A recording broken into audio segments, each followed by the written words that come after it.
Victor Wembanyama, pinaalala ang masakit na nakaraan sa OKC sa ginawa ni Curry kahit anong gawin hindi mapigilan. Gumawa ng kasaysayan sa Game 1. Umiscore si Victor Wembanyama ng 41 points at kumuha ng 24 rebounds habang tinapos ng San Antonio Spurs ang isang nakakabaliw na Game 1 ng Western Conference Finals sa pamamagitan ng 122-115 double overtime road victory laban sa Oklahoma City Thunder nitong Martes. Nakaligtas ang San Antonio kahit wala si De'Aaron Fox dahil sa pananakit ng kanang bukong-bukong at kahit nagtala si Stephon Castle ng franchise playoff record na 11 turnovers. Bagaman nagdagdag din siya ng 17 points, 6 na rebounds at 11 assists. Tinapos ng San Antonio ang laro na may 23 turnovers na ginawang 28 points ng Thunder. Naipasok ni Wembanyama ang 14 sa kanyang 25 shots at 12 sa 13 free throws, habang nagdagdag din siya ng 3 assists at 3 blocks para sa Spurs, lahat ng ito habang naglaro ng 49 minutes. Pinangunahan ni Alex Caruso ang Thunder sa scoring sa pamamagitan ng playoff career high na 31 points, kabilang ang 8 sa 14 tres mula sa bench. Si Jalen Williams, na unang beses naglaro mula pa noong Game 2 ng first round laban sa Phoenix Suns, ay umiscore ng 26 points. Samantala, nagtapos si Shai Gilgeous-Alexander na may 24 points sa 7 for 23 shooting. Ito ang dapat malaman at ilang mahahalagang obserbasyon bago ang Game 2 sa Webes sa Oklahoma City. Nagbigay ng pahayag si Wemby sa pinakamahalagang oras ng laro. Kinailangan ni Wembanyama na magpakita sa court matapos mapanalunan ni Gilgeous-Alexander ang MVP award na gusto niya rin, at tila gumawa siya ng matapang na deklarasyon na siya na ngayon ang dapat ituring na pinakamahusay na manlalaro sa basketball. Mahaba pa ang serye, ngunit may karapatan si Wembanyama na magmalaki matapos ang larong ito. Walang duda niyang ipinakita ang kanyang kaso habang kinokontrol ang laro sa magkabilang dulo ng court. Siya ang naging ikapitong manlalaro sa kasaysayan na nagtala ng 40 point, 20 rebound game sa conference finals o mas malalim pa sa playoffs, ayon sa StatHead, at ginawa niya ito sa career high na 49 minutes. Nilampasan niya ang mga limitasyong hindi pa niya nasusubukan noon at tuluyang nangibabaw. Maganda ang game plan ng Spurs at mahusay nila itong naisakatuparan sa halos buong gabi. Sa first half, hinayaan nilang maglaro si Wembanyama ng zone defense at hinamon ang mahihinang shooters ng Thunder na magpasok ng tres. Isa sa pinakamagagandang laro sa karera ni Caruso ang nakita, ngunit pumalpak halos lahat ng iba pa. Mas gumanda ang laro ng Thunder sa second half at si Gilgeous-Alexander ay nakahanap ng paraan upang makapasok sa ilalim kahit dinodoble siya ni Wembanyama. Ngunit napakahusay ng playmaking ng Spurs sa paghahanap ng open shooters at mahusay ding umangat sina Castle at Dylan Harper habang wala si Fox. Nagkaroon ng ilang seryosong kahinaan ang kanilang crunch time offense, ngunit nakawala si Wembanyama sa dulo at gumawa ng ilang epikong plays upang makuha ang Game 1. Mahaba pa ang serye, ngunit ipinakita ni Wembanyama na tila siya ang maghahari rito. Namukod tangi si Caruso kahit sa pagkatalo. Naabot ni Alex Caruso ang tila basketball nirvana sa Game 1 at parang nauwi lang sa wala. 2 overtime, 31 points, 32 minutes at hindi mabilang na winning plays sa isang pagkatalo. Hinamon siya ng Spurs na tumira ng tres. Ginawa niya ito sa pamamagitan ng 8 of 14 na 3-point attempts. Mas mahusay niyang napigilan si Wembanyama kaysa sino man nang magsimula ang fourth quarter.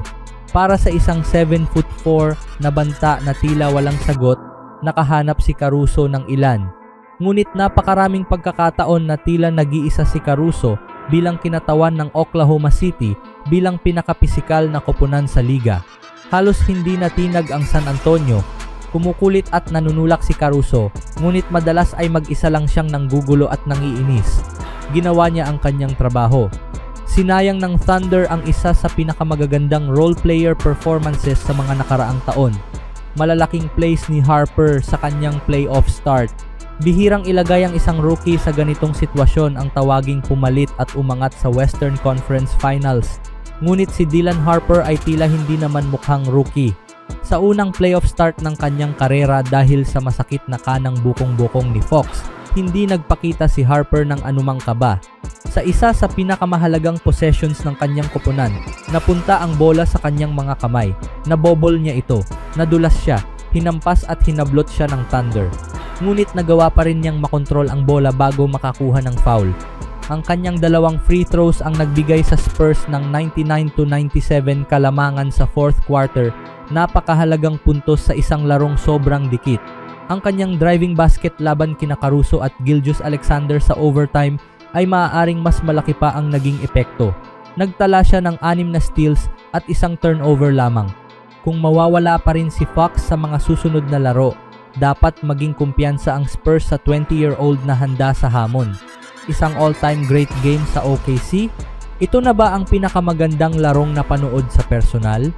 Iniisa-isa sa isip ang ilan sa pinakamagaganda at siguradong kabilang ito sa pinakamaikling listahan. Mula sa tila ubos lakas na si Wembanyama na biglang nagpasok ng 30-foot 3-pointer para itabla ang laro bago dominahin ang second overtime, hanggang kay Gilgeous-Alexander na nakawala sa kanyang slump sa fourth quarter upang gumawa ng sunod-sunod na clutch shots at ibalik ang Thunder mula sa 11 points na pagkakaiwan, hanggang sa all-time role player performance ni Caruso, hanggang kay Harper na bilang rookie ay ipinakilala ang sarili sa pambansang entablado habang wala si Fox, hanggang sa lahat ng adjustments ng magkabilang panig na kinakailangan dahil sa talento ng dalawang koponang ito. Ang Game 1 ng Western Conference Finals ay halos parang relihiyosong karanasan. Nang patugtugin ng arena ang Please Don't Stop the Music sa pagtatapos ng regulation, tila ba nagsasalita sila para sa mga basketball fans sa buong mundo. Huwag sanang matapos ang larong ito o ang seryeng ito dahil ito ang tunay na basketball nirvana. Sana'y maging mapalad tayo na makakita pa ng 6 na ganitong laro kahit sino pa ang mananalo sa huli.